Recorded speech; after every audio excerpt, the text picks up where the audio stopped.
예, 첫 번째 페이지고요. 지금 시간이 없어서 이제 우리가 코로나 위기의 그 경험을 우리가 한번 돌이켜봐야 되겠는데요. 언론에선 그 온라인 그 언택트 얘기를 많이 하지만 사실은 우리가 집에서 동네에서 보내는 시간이 많이 늘어났습니다. 그래서 우리가 앞으로 미래 도시를 생각할 때 언택트, 홈택트, 로컬택트라고 하는데요. 이 세 가지 그 일상에 대해서 우리가 종합적으로 반영을 해야 된다고 생각합니다. 그래서 우리가 돌이켜 보면 그 집에서 멀리 떨어질수록 소비를 줄이고 사실 500m 안에서는 소비를 많이 늘렸습니다. 이게 5월달 현황인데 지금도 마찬가지고요. 그 주거지에 있는 상권은 계속 그 거의 회복했고 매출이 많이 떨어지지 않았는데 대학가와 관광지 매출은 아직 회복을 못했습니다. 그야 뭐 너무 당연하죠. 그래서 대학이 아직 그 문을 열고 있지 않고 관광을 많이 안 가기 때문에 그리고 중요한 현상이 그 중심부 다운타운이라고 하죠. 거기 상권은 회복 못하고 있습니다. 왜냐하면 퇴근하고 일찍 집에 가고 회식 같은 거 많이 안 하기 때문에 그래서 어떻게 보면 상하권이 그 중심 지역에서 동네로 지금 넘어오고 있는 상황입니다. 코로나 수혜 업종도 보면 동네 업종이 상위에 포진돼 있습니다. 언론에서는 그 온라인 쇼핑 얘기를 많이 하지만 실제 그 변화를 보면 가장 매출이 늘어난 업종이 자전거입니다. 여행도 사실 그 지금 코로나 영향을 많이 받고 있는데요. 처음엔 여행 자체가 없어질 거라고 생각했지만은 우리 시간 지나가면서 어떤 디지털 노마드형의 여행이 늘어나고 있습니다. 그래서 소도시와 지역사 좀 안전한 곳으로 가면서 장기간 뭐 한 달 살기, 일주일 살기. 그래서 에어비앤비 창업자 체스키는 이 현상을 디지털 노마드 여행이라고 합니다. 그래서 어떻게 보면 소도시가 더 많은 기회를 찾을 수 있는데요. 사실 이런 현상은 오래전부터 시작됐습니다. 제주도 경우 보면 저희 세대는 제주도 가면 제주도 한 바퀴 도는 그런 여행을 했는데 요새 젊은 사람들은 한 동네에 가면 안 나온다고 합니다. 그래서 제주도 내그 이동 패턴을 보면 한 지역에 가면 안 나온다. 8개 지역으로 나눴는데 사실 제주도 여행 많이 하시면 이 그 8개 그 클러스터 너무 큰 단위입니다. 그래서 보통 동네로 가는데 뭐 사계리 종달리 그래서 동 이름이랑 리 이름을 많이 알아야지 좀 제주 여행을 한다 이렇게 뭐 알려져 있어요.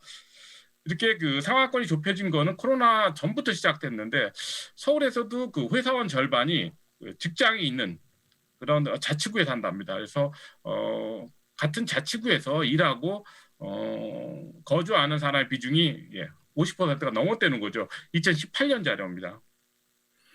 이렇게 동네가 중요하다 보니까 사실 좀 성견 지명이 있는 그 기업들은 이미 그 2000년대 후반에 이 동네 상품 개발에 그 진출을 했어요. 그래서 대표적으로 성공한 기업이 당근마켓인데 이게 뭐 올해 작년이죠. 예, 우리나라에서 넘버원 그 중고 마켓 서비스가 됐습니다.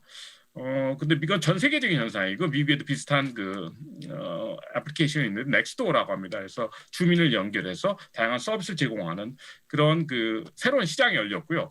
이렇게 당근마켓이 잘하는 걸 보니까 그 다른 기업들도 지금 다 동네 상품 서비스 그리고 상품 개발에 뛰어들어가고 있습니다. 그래서 사실 당근마켓 현상에 가장 당황하는 회사가 네이버인데 네이버가 사실 우리 동네 페이지에서 많이 동네 시장에 투자를 했었는데 약간 그렇죠 허를 찔린 거죠. 그래서 우리 동네 이웃이라는 새로운 서비스를 출시했습니다. 네이버도. 근데 다른 기업도 지금 동네 시장으로 진출하고 있다. 이렇게 우리가 코로나 시대를 종합해서 보면 앞으로 결별해야 할 대상, 앞으로 돌아오지 않을 것 같은 거는 아까 말씀드렸지만 이 해외여행 원거리 출퇴근인데 그 직주 근접이라고 하죠. 직주 근접이라서 직장 근처에서 살고 싶어하는 현상은 이렇게 삶의 질 때문에 그렇습니다. 그래서 뭐 저녁에 있는 삶을 추구하다 보면 이게 지옥철이라고 해서 오랜 시간 출퇴근에 시간을 낭비하는 걸 원하지 않습니다. 그래서 그 대형 실내 공간 뭐 쇼핑몰이라든가 백화점 이건 계속 위험하다고 생각하는 것 같고요. 천만 단위 도시도 지속 가능한지 모르는 것 같고 저는 모르다고 생각하고 세계와 글로벌 서플라이 체인도 이제 과거 수준으로 안 돌아갈 것 같습니다. 근데 우리가 유지해야 될 그 대상은 도시는 필요한 것 같아요. 그래서 지금 그 공원이라든가 어떤 자연 친화적인 그런 도시에 대한 수요가 늘어나고 있고요. 한 50만 정도가 적정 규모라고 저는 생각하고 옛날부터 많은 사람들이 그렇게 얘기했지만 코로나 그래 왜냐하면 우리가 자치구 중심으로 가다 보면 서울에 보통 자치구의 인구가 한 50만 정도 됩니다. 그래서 어느 정도의 밀도가 필요한 이유는 우리가 방역도 보면은 우리 동네가 그래도 다른 나라에 비해서 잘 발달돼 있기 때문에 이게 사재기 현상이 우리나라에 안 일어나는 이유는 사실은 온라인 쇼핑이 잘 돼 있어 그런 게보다는 우리가 이렇게 집 밖으로 나가면 우리 주변에 뭐 병원도 있고 보건소도 있고 약국도 있고 이게 일일 단위로 소비하는 나라이기 때문에 이런 나라가 별로 많지가 않습니다. 그래서 우리가 어느 정도 밀도를 유지해야 된다. 그리고 이제 동네 안에서는 그 자동차보다는 그 걷던지 자전거를 타고 그리고 앞으로도 계속 지역 공동체가 중요해진다. 이런 현상을 종합해 보면 일 주거 놀이를 그죠 근거리에서 할 수 있는 생활권 구축이 우리 그 도시의 과제라고 생각합니다. 이런 생활권 도시 논의 사실은 새로운 그 현상이 아니고요. 도시학에선 뭐 1960년대부터 사람 중심 도시, 뭐 골목길 도시, 뭐 휴먼 스케일 도시, 걷고 싶은 도시에서 보통 우리가 지금 가고 있는 방향에 대한 어떤 도시 모델을 이상적으로 생각했어요. 그래서 2일 3 놀이를 한 곳에서 할 수 있는 다운타운 라이프 스타일이라고 저는 표현을 하는데 그런 그 도시를 추구해 왔습니다. 그래서 뭐 이것도 코로나 전 현상인데 파리 시장이 15분 도시를 뭐 공약을 했죠. 그래서 자기가 사는 집에서 15분 안에 필요한 그 장소로 갈 수 있는 주로 이제 자전거 도로 구축하는 사업입니다. 그래서 뭐 학교라든가 병원 그리고 직장까지 15분에 갈 수 있는 도시. 그래서 우리나라도 지금 뭐 4km 시속 4km 도시, 10분 도시 이런 얘기를 많이 합니다. 그리고 미국 젊은이들이 가장 살고 싶어하는 포틀랜드 보면 이렇게 동네 단위로 경제 계획을 수립해요. 과거에 우리 산업사에서는 뭐 국가 단위의 뭐 장기 발전 계획을 수립했지만 이 탈산업화 사회에서는 사실은 중요한 건 우리가 사는 동네가 얼마나 살기 좋은 동네고 머물고 싶은 동네인지 그렇게 동네만 잘 갖고 놓으면 인재들이 자연스럽게 와서 의미 있는 기업을 창업을 한다. 저는 이거를 뭐 로컬 크리에이터 패러다임이라고 하는데 여기에 이제 중요한 역할을 하는 그 상권이 골목 상권입니다. 그래서 골목 상권에 대해 좀 더 자세히 설명드리고요. 근데 이 로컬 지향은 우리나라에서도 한 2010년도 정도 되면 시작됩니다. 그래서 귀농 귀촌, 제주 이민, 뭐 골목 상권, 핫플레이스, 그리고 고향 지향 이렇게 다양한 형태로 진행되고 있는데요.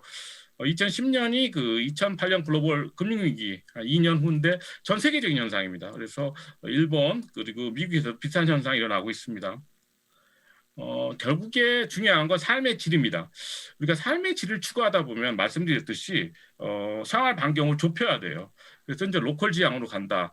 제일 중요한 이유는 환경 때문에 그렇습니다. 그래서 우리가 환경을 보호하고 환경 친화적으로 살려고 하면 최소한 에너지랑 농업 분야는 지역에서 생산하고 지역에서 소비하는 그래 로컬 푸드 현상 같은 거죠. 그리고 우리가 극도로 개인주의 사회에서 살기 때문에 이 커뮤니티에 대한 어떤 욕구가 늘어나고 있는데 이걸 주로 이제 그 동네 단위의 커뮤니티에서 해결하는 사람이 많습니다. 그래서 다른 나라 같은 경우는 자기 지역에서 그리고 자기가 아는 사람들이 만드는 상품을 명품이라고 생각하는 그런 문화가 확산되고 우리나라도 막 시작되고 있습니다. 그래서 또 문화생활도 보면 우리 세대는 보통 뭐 미술관이라든가 어떤 공연을 얘기하지만 요새 젊은 사람들은 여유 있게 일상을 즐기고 이웃과 소통한다. 일상이 굉장히 중요해졌습니다. 근데 일상에는 결국엔 동네 단위에서 즐기는 그런 문화이기 때문에 동네가 중요하고요. 사실 경제적으로 보면 모든 도시가 지금은 정체성 차별성으로 경쟁하는 세상에 온 거죠. 왜냐하면 어떤 기술이라든가 노동력 이런 건 전 세계적으로 지금 통일되고 있는데 사실 그 어떤 기업도 마찬가지지만 도시가 다른 도시랑 경쟁하기 위해서는 다른 도시가 못 만드는 거. 또 여행자 입장에서 보면 그 도시에 가면 그 도시에서만 살 수 있는 게 뭔지 체험할 수 있는 경험이 뭔지 그런 질문을 합니다. 그렇기 때문에 정체성을 살려야 되는데 그건 당연히 지역 단위로 우리가 정체성을 구현해야 됩니다. 그래서 또 한국의 이제 특별한 상황이다 보면 요새 젊은 사람들은 어떤 그 서울에 대한 생각이 많이 바뀌고 있어요. 뭐 현장에서 느끼실지 모르지만 지금 지역으로 귀환하는 지역 출신 청년들도 많고 서울 청년들도 많이 지역으로 이동하고 있습니다. 종합해 보면 우리의 과제는 대도시는 좀 분산시켜야 된다. 그래서 서울 같은 1,000만 도시는 50만 단위의 상하권으로 분할해야 되는데 자치구 독립까지는 안 가더라도 자축의 많은 권한을 이양해야 됩니다. 그 이유는 뭐냐면 이 상하권이 지속 가능하려면 일자리를 창출해야 되는데 이 산업정책 기능을 지금 광역부가 갖고 있습니다. 광역단체가 이거를 이제 지역 단위로 분산시켜야 되고요. 이 중소도시는 오히려 통합을 해야 됩니다. 왜냐하면 어느 정도 밀도가 필요하기 때문에 어떤 그 방역 시설도 마찬가지지만 복지 시설 그래서 어떻게 보면 한 곳에 집중하는 게 여러 가지 이유에서 효과적입니다. 그래서 소멸 지역은 2, 30만 명 생활권 중심으로 통합을 해야 된다. 결국에는 경제 문제인데 아까 오늘도 계속 많이 말씀하셨지만 온라인이 활성화되면 사실은 굳이 중심 지역이나 도시 내에서도 중심 다운타운이죠. 이런 지역에 살 필요가 없습니다. 그래서 왜냐하면 어떤 지역에 대한 가장 큰 불만이 일자리 그리고 의료시설 교육이었는데 다 온라인으로 해결하면 되니까요. 그리고 오프라인에 이제 새로운 기회가 많이 생기는데 어떤 해외 나갔던 기업이 돌아오는 것도 있지만 지역 내에서 말씀드렸듯이 그 로컬 푸드라든가 직가꾸기 이 분야가 굉장히 커지고 있어요. 지금 인테리어나 사람들이 집에서 시간을 많이 보내다 보니까 그리고 자전거, 아웃도어 요새 캠핑, 하이킹 젊은 사람들이 많이 좋아하는 레저 활동입니다. 그리고 국내 여행도 사실은 보면 본격적으로 시작 안 됐다고 저는 보는데요. 결국에는 우리가 하기 나름이죠. 지역에서. 그래서 여행 인프라에 투자하면 국내용으로 돌아설 거라고 보고요. 자연 환경 기술. 그래서 지역으로 돌아오는 인재와 산업을 맞을 준비를 해야 되는 지역에서 그 방향을 잘 잡고 있는지는 또 그건 다른 문제입니다. 결국에는 도시의 미래도 보면 지금 온라인을 너무 강조하다 보니까 저는 이게 택배 도시라고 하는데요. 그래서 하늘에는 드론길, 지상에는 택배 전용도로 지하에는 터널을 뚫어서 어떻게 보면 물류센터랑 집 사이에 아무것도 없는 그런 삭막한 도시를 얘기하는 분들이 많은데 사실은 우리가 중산층이나 어떤 소상공인이 굉장히 중요한데 우리나라 고용의 한 3분의 1을 차지하기 때문에 어떤 소상공인 도시 이렇게 일러스트레이션이 보여듯이 이렇게 거리 문화가 활발한 그런 도시를 우리가 추구해야 된다고 생각합니다. 그러려면 이 오프라인 자체가 지금 바뀌고 있는데 자연과 동네 상권 중심으로 오프라인 상권이 바뀌고 있고요. 마지막 숙제는 사실은 환기 기준입니다. 그래서 우리가 오프라인 공간을 안전하게 해야 되는데 여기서도 새로운 혁신이 필요하고 그쪽으로 가고 있다고 저는 생각합니다. 그래서 스마트 도시 얘기를 많이 하는데 또 로컬 기술이라고 저는 표현하는데 어떻게 보면 자동차 이동을 너무 더 편리하게 만든 기술보다는 이런 기술이 저는 어떤 생활권에 필요한 기술이라고 생각합니다. 친환경 기술, 보행자 기술, 지역 혁신 기술, 소상공인 기술인데요. 이 소상공인의 어떤 비용을 줄이는 그리고 경쟁력을 높이는 기술, 소상공인 공공 서비스나 소상공인 플랫폼 같은 이런 기술은 생활권에 정말 필요한 기술이라고 생각합니다. 왜냐하면 우리가 제 생각에는 소상공인 중심의 도시가 사실은 어떻게 보면 장기적으로 모든 지역에 필요한 도시입니다. 근데 결국에 이제 사람 문제인데요. 이 부분도 많이 강조해 주셨는데 이런 도시 문화를 개척하는 그런 청년들, 로컬 크리에이터라고 합니다. 그래서 지역의 자원과 네트워크를 연결해 자기만의 가치를 창조한다 이렇게 정의하는데 주로 이제 소상공인 분야에서 활동합니다. 그래서 보면 여기 보시면 메이커링과 독립서점, 수제 맥주, 커피 이렇게 시작하지만 지금 문화 창조 산업으로 넘어가고 있거든요. 그래서 지금 전국적으로 보면 로컬 크리에이터, 지역 자원을 활용할 수 있는 그런 인재가 부족합니다. 그래서 소상공인 전체적으로 보면 과잉 공급됐다고 평가할 수 있지만 사실 지역에 정말 필요한 인재들은 많이 부족하기 때문에 로컬 크리에이터를 육성을 해야지 지역에 돌아오는 새로운 기회를 활용할 수 있다고 저는 생각합니다. 그래서 결국에는 우리가 상하권을 지역마다 다시 구축하기 위해서는 골목상권이 중심이 돼야 된다. 그 이유가 지역에 보면 전국적으로 보면 유일하게 성장하는 상권이 골목상권입니다. 이제 골목상권이라는 상권은 보통 일반적으로 말하는 동네 상권이 아니고요. 젊은 세대가 여행 가는 상권입니다. 그래서 서울의 홍대 가로수길 있던 삼청동대 시작했는데 이게 역사적으로 보면 문화자원이 풍부하고 임대료가 싼 지역에 한 가게가 들어가면 상권이 형성이 되고 그리고 접근성, 공간 디자인, 정체성 이런 조건을 만족을 해야지 어떻게 보면 그 여행지가 됩니다. 쉬운 정부가 임의적으로 조성하기 굉장히 어렵고요. 아까 말씀드렸듯이 4개에서 시작했는데 전국 현재 한 150개로 늘어났어요. 그래서 뭐 오늘 시간이 없어서 뭐 강원도가 꽤 잘하는 편입니다. 근데 보시면 여기 보시면 원주에는 아직 없다고 저는 생각합니다. 그래서 우리가 이 문제를 고민해야 돼요. 원주에 왜 매력적인 그런 거리가 없는지 다른 도시에 비해서도 강원도. 예. 그래서 뭐 지금 워낙 원조라고 할 수 있는 홍대, 뭐 이태원의 결국에는 정체성이 제일 중요한데 특색이 거기는 너무 명확합니다. 그래서 시간이 없어서 결국에는 홍대 같은 경우는 사방으로 확장하는데 길이 굉장히 중요한 역할을 했습니다. 그래서 경의선 스길 따라 지금 동진에서 삼각지 지역으로 이동을 하고 있고요. 지금은 전철을 통해서도 확장하고 있습니다. 그래서 6호선이 사실은 서울에서 가장 미래가 없다고 생각했던 지하철 노선이었어요. 왜냐하면 강북을 통과한다고 해서 그래서 서울은 강남을 통과해야지 그런 미래가 있다고 생각하는데 여기는 강북 연신내에서 태릉까지 연결하는데 여기는 장점이 홍대, 이태원, 그러니까 우리나라의 가장 대표적인 골목상권을 통과하면서 젊은 사람들이 6호선에 살고 싶어해요. 접근성이 좋기 때문에. 그래서 왼쪽에 불광천, 오른쪽에 여기 이게 신당동, 약수동, 저 끝에 가면 태릉까지 골목상권이 다 들어가고 있습니다.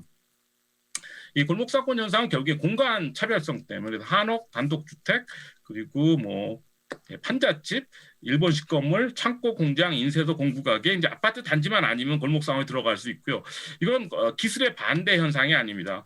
기술 때문에 SNS나 위치 기반 서비스가 없으면 골목 상권의 소상공인이 대기업이랑 경쟁할 수가 없습니다. 그리고 레트로 붐, 뉴트로 붐, 체험 경제 전부 그런 문화 변화가 골목 상권에 이렇게 유리하게 작용을 했고요. 그래서 이렇게 전체적으로 보면 우리가 상권을 옛날에는 중심 상권, 몰링 상권, 동네 상권으로 분류했는데 2000년대 중반부터 골목 상권이라는 상권이 새로 들어온 겁니다. 서울에 1000개 정도 동네 상권인데 그 중에서 한 100개 정도가 골목 상권이 된 겁니다. 여행지가. 근데 아까 왜 59개였는데 지금 100개라고 말씀드리냐면 아까 그 테이블에서는 동 단위로 계산하는데 연남동 같은 경우는 제 기준에 12개 상권이 들어가 있고 공식적으로 4개나 들어가 있어요. 그렇기 때문에 제가 실제 골목 상권은 훨씬 많다는 거죠. 그래서 원주 입장에서 보면은 중심 상권도 있고 모닝 상권도 있고 동네 상권도 있을지 모르지만 골목 상권이 없는 겁니다. 골목 상권은 말씀드렸듯이 업종이에요, 업종. 그래서 젊은 사람이 좋아하는 가게가 들어가야 되고 2010년대 중반 되면 문화 창조 산업으로 넘어갑니다. 그래서 주축이 사실은 복합문화공간, 라운지, 뭐 코리빙, 코워킹, 편집샵 이런 거예요. 성수동도 마찬가지고 그렇게 2단계 넘어가면 우리가 보통 창조 도시에 필요한 디자인, 패션, 뭐 스타트업, 건축, 미디어가 들어갑니다.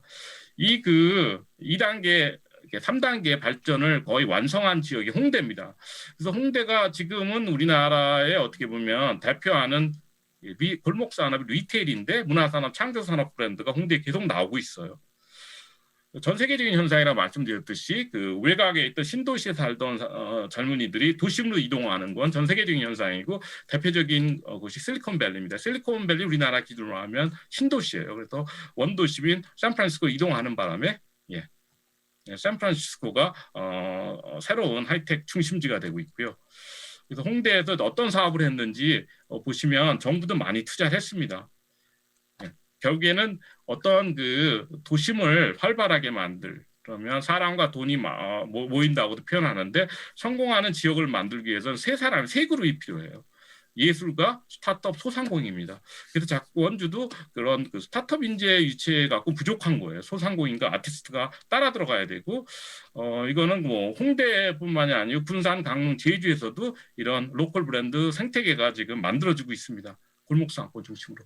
원주를 보면 말씀드렸듯이 의료기기, 건강산업 중심으로 발전해야 되는데 사실 원주의 어떻게 보면 골목상권이 없는 이유는 원주가 우리나라에서 가장 신도시가 많은 도시입니다. 그래서 6개 저는 충격이라고 부르는데 단계적으로 신도시를 건설했기 때문에 원도시 공동화되어 있는데 지금 현재 원도심 상황을 보면 제가 보기에는 원주에 굉장히 유리한 어떤 문화가 아까 말씀드린 독립, 방벌, 생명, 전통문화 그래서 협동조합 그리고 뭐 의료기기 이런 지금 그런 사업을 하고 있으신 거 저도 알고 있는데요. 결국에 원도심 보면 일산동이 옛날에 보면 원주의 그 단독주택 지역이었는데 전국 어느 도시 가더라도 70년대 단독주택 지역이 골목상권의 중심지인데 원주를 보면 일산동이 가장 그래도 좋은 환경입니다. 그래서 일산동 주변에 그 원주 원도심에 앵커 시설이 다 모여 있는데 이거 어떻게 하든지 연결해서 예 거기가 젊은 사람들 예술가 소상공인 스타트업이 모여 있는 그런 창조 도시를 만들어야 된다고 저는 개인적으로 생각하고요. 대학 역할도 보면 원주 대학이 많은데 다 외곽에 있잖아요. 분산돼 있기 때문에 그 미대나 기숙사라도 원도심으로 유치해서 거기에 그 원도심 인구를 좀 늘려야 되고요. 뭐 그냥 뭐 농담 비슷하게 스타벅스가 원도심에 없다는 거는 어떻게 보면 원주 입장에서는 원도심 상황이 얼마나 안 좋은지 어떻게 대변한다고 생각합니다. 예, 제가 너무 시간을 많이 썼나요? 예, 이상입니다. 예, 감사합니다.